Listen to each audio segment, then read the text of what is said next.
This is a car you don't see every day. It's a 1959 Chevy Parkwood station wagon. As you can see, it's undergoing restoration.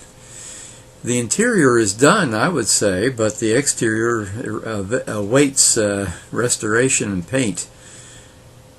It's an Arizona car, and I don't know if the sandblasting out there helped in removing paint, or whether this was all part of the process, but at any rate, the exterior looks complete but needs paint badly. The interior's green interior, and I assume the exterior was white, judging from the paint that's left. It looks pretty complete. We have a roof rack up there with a Christmas tree up there. And even though this video was done in January, so at any rate,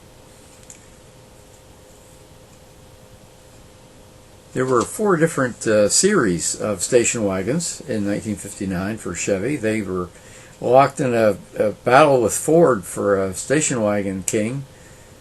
Here you can see some of the pictures. We'll go through some of them towards the end of the video. The car is for sale.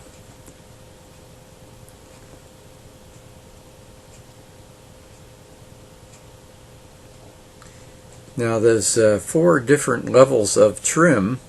Started out with the Brookwood, which was the basic one, and that came in a 2- and a 4-door version. Now I can say that I ever remember seeing a 2-door Chevy station wagon in 1959, but they made one. So 2-door and 4-door Brookwood, and then came the Parkwood, this model.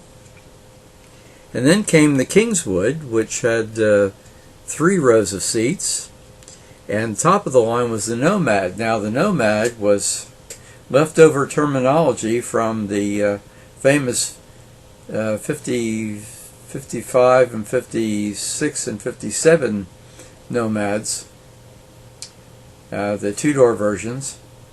And then in 58 they still kept Nomad as a line of Chevy wagons, but bore no resemblance to the Tri-5 Nomads.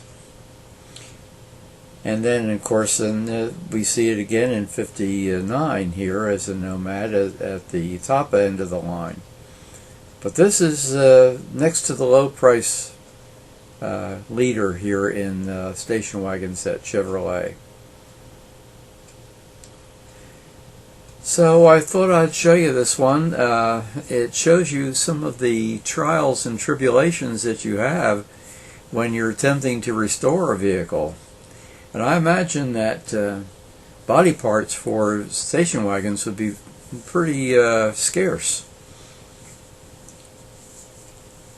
Of course, mechanical parts is no big deal, but when you get the engine, transmission, and so forth are surely you have parts available, but when you're talking about, let's say, a tailgate for a 59 Chevy wagon, you may have a problem.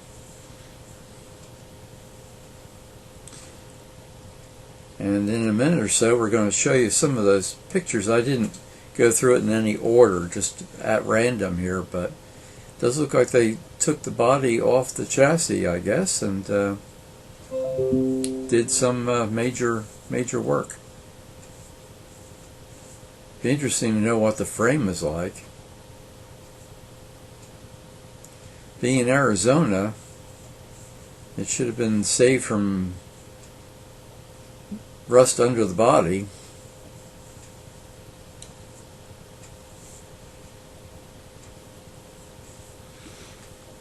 So it's a little unusual compared to the cars that I normally video, but I thought you'd like to see it.